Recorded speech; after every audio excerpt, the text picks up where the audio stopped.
ମାଛଗାଁ କେନାଲରେ ଘାଇ, 1000ରୁ ଊର୍ଦ୍ଧ୍ୱ ଲୋକ ଜଳଘେରରେ। ମାଛଗାଁ କେନାଲରେ 25 ଫୁଟର ଘାଇ, 1000ରୁ ଊର୍ଦ୍ଧ୍ୱ ଲୋକ ଜଳବନ୍ଦୀରେ, ଯାହାକୁ ନେଇ ସ୍ଥାନୀୟ ଲୋକ ଜଗତସିଂହପୁରରୁ କନ୍ଦରପୁର ମୁଖ୍ୟ ରାସ୍ତାକୁ କଲେ ଅବରୋଧ। ଏପରି ଦୃଶ୍ୟ ଦେଖିବାକୁ ମିଳିଛି ଜଗତସିଂହପୁର ଜିଲ୍ଲା ଅଧୀନସ୍ଥ ତରିକୁଦ ନିକଟରେ। ଜଳସେଚନ ବିଭାଗରୁ ଚାଷୀମାନଙ୍କ ନିମନ୍ତେ କଲଭର୍ଟ ନିର୍ମାଣ କରାଯାଇଥିଲା।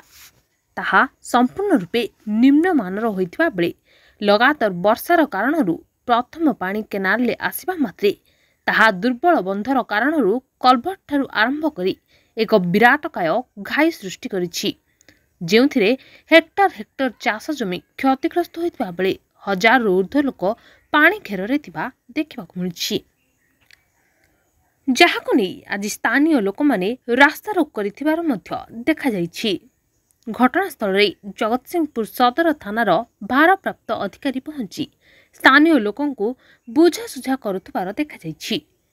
ତେବେ ଏଠି ସବୁଠାରୁ ମୁଖ୍ୟ କଥା ହେଉଛି ବନ୍ଧଗୁଡ଼ିକୁ ପ୍ରଶାସନ ଓ ଜଳସେଚନ ବିଭାଗ ପକ୍ଷରୁ ବାରମ୍ବାର ସମୀକ୍ଷା କରାଯାଇଥିଲେ ମଧ୍ୟ ଏହି ବନ୍ଧର ସୁଦୃଢ଼କୁ ନେଇ ପ୍ରଶ୍ନବାଚୀ ସୃଷ୍ଟି ହୋଇଛି। ଜଗତସିଂହପୁର ଜିଲ୍ଲା ଏକ ବନ୍ୟାପ୍ରବଣ ଅଞ୍ଚଳ ହୋଇଥିବା ଜଳସେଚନ ବିଭାଗର କାର୍ଯ୍ୟକାରିତାକୁ ନେଇ ମଧ୍ୟ ଏହା ଏବେ ସାଧାରଣରେ ଚିନ୍ତାର କାରଣ ପାଲଟିଛି। ଜଗତସିଂହପୁରରୁ ଦେବେନ୍ଦ୍ର ସେଠୀଙ୍କ ରିପୋର୍ଟ, ସମ୍ଭବ ଟିଭି ଓଡ଼ିଆ।